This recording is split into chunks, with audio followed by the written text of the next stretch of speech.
My name is Sam Vaknin, and I'm the author of Malignant Self-Love, Narcissism Revisited. Is the narcissist callous enough to exploit the tragedy of others? Is he ruthless enough to insinuate himself into your life after you have experienced a life crisis, the death of a loved one, a divorce? Well, the answer is, of course he is.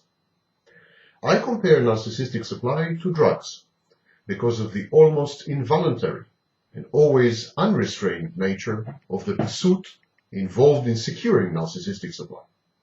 The narcissist is no better or worse, morally speaking, than other people, but he lacks the ability to empathize precisely because he is obsessed with the maintenance of his delicate inner balance through the ever-increasing consumption of narcissistic supply. Simply put, the narcissist is a junkie.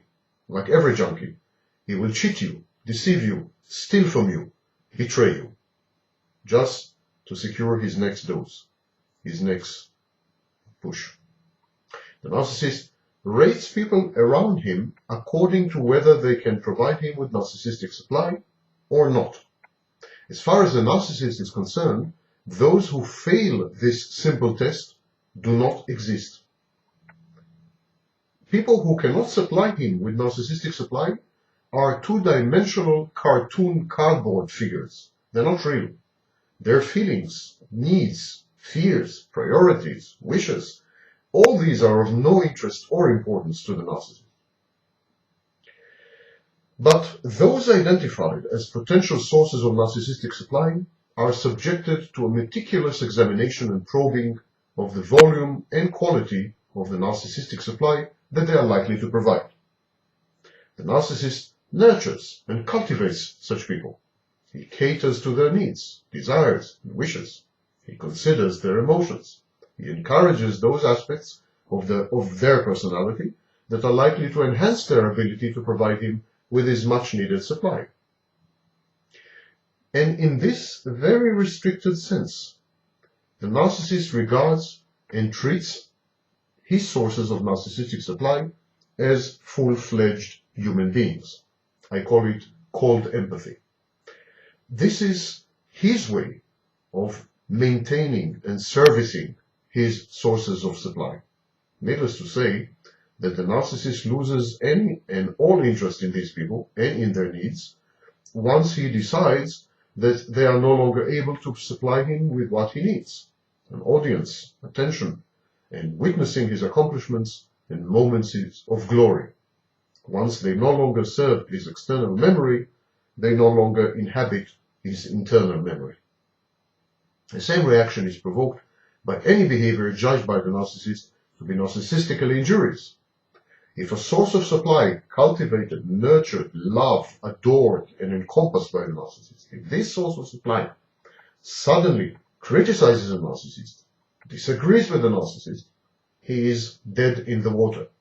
The narcissist switches on and off on a dime and ignores this source of supply forever and ever.